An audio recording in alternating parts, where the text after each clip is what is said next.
The Serengeti often appears in our minds as a ruthless arena of survival, a land where the boundary between predator and prey is harshly drawn by instinct and blood. Yet, sometimes, nature veils its mystery to reveal a moment so profound that it defies every rule we once believed to be unchangeable. Meet Aria, a majestic lioness with a golden coat glowing brilliantly under the sunset, whose every step usually brings only silence and fear. On a windy afternoon on the savannah, Aria moved toward a familiar waterhole, hoping to find a cool drink to soothe her thirst. But there, among the wet reeds, appeared Kobe, a tiny gorilla infant, trembling and dark-furred. In any other story, this would be a tragic end. The predator had found its prize. However, as Aria leaned down, a miracle happened.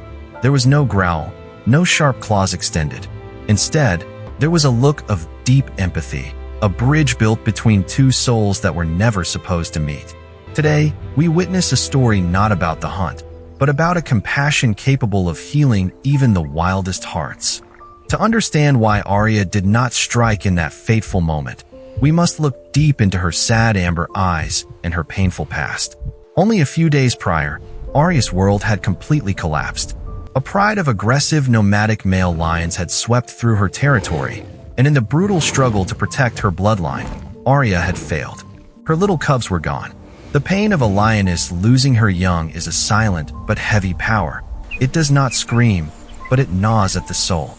Biologically, Aria's body was at a peak of maternal hormones, especially oxytocin, the chemistry of love that urged her to find a living spark to protect, to fill the vast void in her chest. Observing this scene through a lens from a safe distance was Samuel, a veteran wildlife researcher. He stood frozen beside his dust-covered Jeep, his hand trembling on the radio but not daring to send a signal. Samuel knew that Kobe did not belong here. Perhaps a rare flash flood had swept this young gorilla downstream from the misty forests above, or more heartbreakingly, he might have been left behind by wildlife smugglers fleeing a ranger patrol. Whatever the reason, Kobe was now a miracle of survival, and now he was looking up at the queen of the savannah with round eyes, heart-wrenchingly innocent. Aria approached closer, each step slow and calculated. The air was thick with tension. Kobe, being too young to understand the fear of an apex predator but old enough to feel loneliness, did something no one expected. He reached out his small, rough hand and gently touched Aria's wet nose.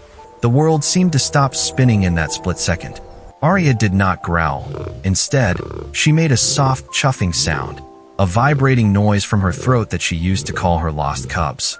She began to nudge him gently with her head, tenderly pushing Kobe away from the muddy bog and toward the shade of an acacia tree. Aria did not see a meal. She saw a soul in need of protection, and in that moment, their destinies became one. Samuel realized he was not just watching a rescue, but witnessing a grieving mother finding a reason to hope once more. Peace on the savannah is always a short-lived luxury. The scent of a lost, weak primate and the presence of a lone lioness did not escape the keen noses of opportunists. From the tall, sun-scorched grass, twisted shadows began to emerge accompanied by chilling, high-pitched laughter. They were spotted hyenas, the ruthless scavengers of the plains who never miss a chance to rob or bully a solitary predator. 1, then 3, and finally 6 hyenas formed a deadly circle, their glowing yellow eyes fixed on the small dark figure huddling beneath Aria's legs. Samuel gripped the steering wheel of the Jeep, his breath coming in short gasps. He desperately wanted to intervene, but the rules of the national park forbid interfering with the cycle of survival. However, Aria did not need human help. She sensed the change in the wind before the first hyena laugh rang out. She did not retreat. Aria stood tall, her sturdy legs forming a golden arch of protection for Kobe.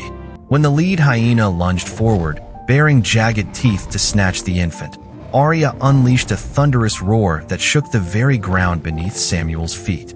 It was not the roar of a hunter, it was the declaration of a protector. The battle was swift and fierce. Aria swung thunderous paws, tossing the attackers aside. Even when a cunning hyena bit into her shoulder, Aria did not flinch or back down. She turned with a ferocity multiplied many times over, forcing the pack to flee into the distant thorn bushes. Kobe huddled deeper into Aria's thick fur, feeling the warmth and absolute safety she provided. For the first time in his short, turbulent life, the young gorilla realized he was no longer alone. Samuel recorded all those frames with utter amazement. He was witnessing cross-species empathy firsthand, a rare phenomenon where the heart overrides the genetic code. Aria was risking her own life for a creature that shared no bloodline, except for the breath of life itself.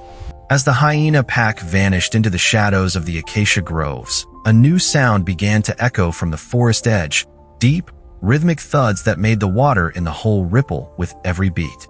Birds on high branches took flight at once, and even the insects seemed to hold their breath. From the lush green trees, a massive mass of muscle and black fur tore through the foliage. It was Malik, the silverback leader, who had been searching for his lost child for hours with the heartache and determination of a father. When Malik saw Aria standing tall beside Kobe, his reaction was instantaneous. In the eyes of a gorilla, a lion is the embodiment of death. Malik did not see protection. He saw a predator standing next to his son and assumed the worst possible scenario. He rose to his full, giant height, using hands like iron blocks to beat his chest repeatedly, creating sounds like rolling thunder while letting out a roar that tore through the peaceful air. Malik charged forward, his feet crushing the green grass, ready for a life and death struggle. Samuel held his breath. He knew that if these two kings of two different worlds collided, no one would win, and Kobe would surely be crushed in the middle. Aria stood her ground, her claws beginning to unsheath and her ears pinned back. She had fought hyenas to protect this child, and she was ready to face a giant. Yet, just as Malik was only a few meters away, Kobe suddenly let out a characteristic chirping sound, a joyful cry of recognition. Aria looked down at the infant, then back at the giant rushing toward them. In a moment of incredible intelligence and emotional maturity, Aria realized her mission was complete. The true protector had arrived. Instead of meeting the challenge, Aria did something that brought tears to Samuel's eyes. She retracted her claws, lowered her head, and slowly sat down in the grass, looking away, a universal sign in the natural world of submission and peace. Malik skidded to a halt, his massive hands trembling from the aftershocks of adrenaline.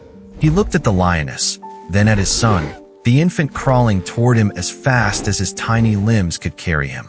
Malik reached out his wide arms, scooping Kobe up with a tenderness that stood in stark contrast to his raw power. In a long, silent moment, the silverback and the lioness looked at each other. There was no anger, only a deep and quiet acknowledgement between two leaders of the wild world.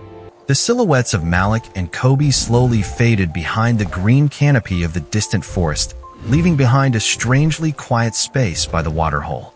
Aria remained there for a long time, her amber eyes staring at where that strange little creature had just disappeared. She quietly licked the wound on her shoulder, where hyena teeth marks were still bleeding. Aria was alone again, but something inside her had changed. By saving a life that she should have ended, Aria had found a miraculous way to heal her own heart, which was bleeding from the pain of losing her cubs. This story is a powerful reminder that compassion is not a human invention.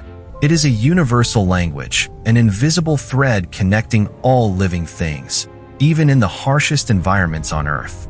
Aria did not see a meal. She saw a soul in need of shelter. Malik did not see a monster. He saw a miracle. As Samuel drove away in the twilight, he saw a depth in Aria's gaze that he would never forget, a testament that even the most fearsome predators are capable of kindness that can astonish the world. Kobe was later recorded growing up healthy within his troop, never leaving his father's side.